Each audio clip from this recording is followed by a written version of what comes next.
நம்மளும் இந்த பாவ சேற்றிலிருந்து நம்மளும் விடுதலை பெறலாம். என்னோட ஒரு சாட்சியை மட்டும் நான் பகிர்ந்துட்டு முடிக்க விரும்புகிறேன். நான் இப்போ ரீசெண்டாக ஒரு ஆண்டவர் எனக்கு கொடுத்த தரிசனத்தினால நான் ஒரு ஊழியத்தை ஸ்டார்ட் பண்ணேன். அந்த ஊழியம் எப்படி என் கைகளில் வந்தது, எப்படி ஆண்டவர் வாய்க்க செய்தார், எப்படி நடத்துகிறாருன்ற ஒரு விஷயத்தை தான் நான் அவங்க கூட பகிர்ந்து கொள்ள ஆசைப்பட்றேன்.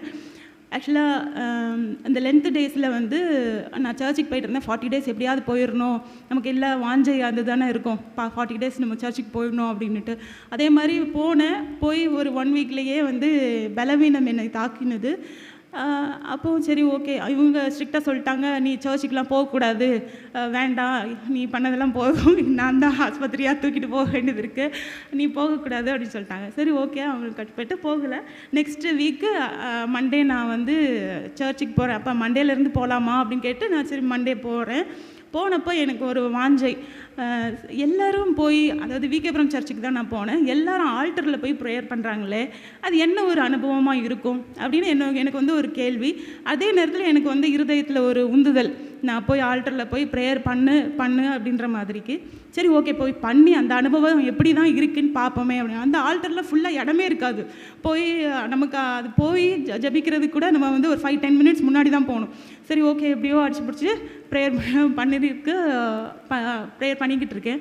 ஏசப்பா, எனக்கு உலக பிரகாரமான காரியம் தானே நம்ம கேட்பேன். ஏசப்பா, நான் வேலையில் ப்ளேஸ் ஆகிட்டேன்னா ஆண்டவரே, நான் வந்து ஃபஸ்ட் மந்த் சம்பளத்தை வந்து கொடுத்துட்றேன் ஏசப்பா அப்படின்னு நான் டீல் பேசிக்கிட்டு இருக்கேன் என் மனசோட.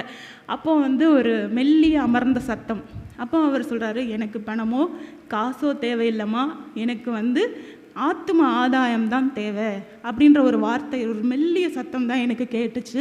அப்போ அந்த ஒரு சத்தத்தில் வந்து சரி ஓகே ஆண்டவரே, நான் என்னை ஒப்புவிச்சிட்டேன், நீங்கள் எடுத்து நடத்துங்க ஆண்டவரே, எனக்கு அதை பற்றி ஒரு ஐடியாவும் கிடையாது, அந்த ஊழியத்தை பற்றி நீங்கள் என்ன நடத்துங்க, என்ன ஊழியம் தெரியாது, ஊழியம் எனக்கு ஆத்ம ஆதாயம் அப்படின்ற மாதிரி தான் எனக்கு சத்தம் கேட்டுச்சு. சரி ஓகே ஆண்டவரே அப்படின்னு சொல்லிட்டு வந்துட்டேன். அடுத்து வந்து இவங்க வேலைக்கு போயிட்டாங்க, பிள்ளைங்க எல்லாம் ஸ்கூலுக்கு போயிட்டாங்க, நான் தனியாக இருக்கிறேன். அப்போ கிளாக்கில் அலாரம் அடிக்கிறது, அதில் வந்து வசனம் சொல்லி முடிச்சுட்டு அந்த வசனத்தை நான் கேட்கல, பட் லாஸ்ட்டு 3:16 அப்படின்னு மட்டும் கேட்டுச்சு. அப்போ 3:16, அப்போ உள்ளே இருந்த என்னோட இருதயத்தோட ஒரு சத்தமோ எனக்கு அது புரிஞ்சிக்கவே தெரியல. இம்மட்டுமோ எனக்கு புரியலை, அது என்னதுன்னே தெரியல. நானே முழங்கால் போடுறேன், நானே ப்ரேயர் பண்ணுறேன். சரி ஏசப்பா, எனக்கு என்னன்னே தெரியல. அப்போது நானே திறக்கிறேன் இந்த அதிகாரமாக 1 நாளாகமும் 3:16 நான் திறக்கிறேன். அதை வாசித்து பார்த்தா அதில் எனக்கு ஒன்றுமே கிடைக்கல. அப்புறம் 2 நாளாகமும் 3:16-17 வாசிக்கும்போது எனக்கு வந்து அந்த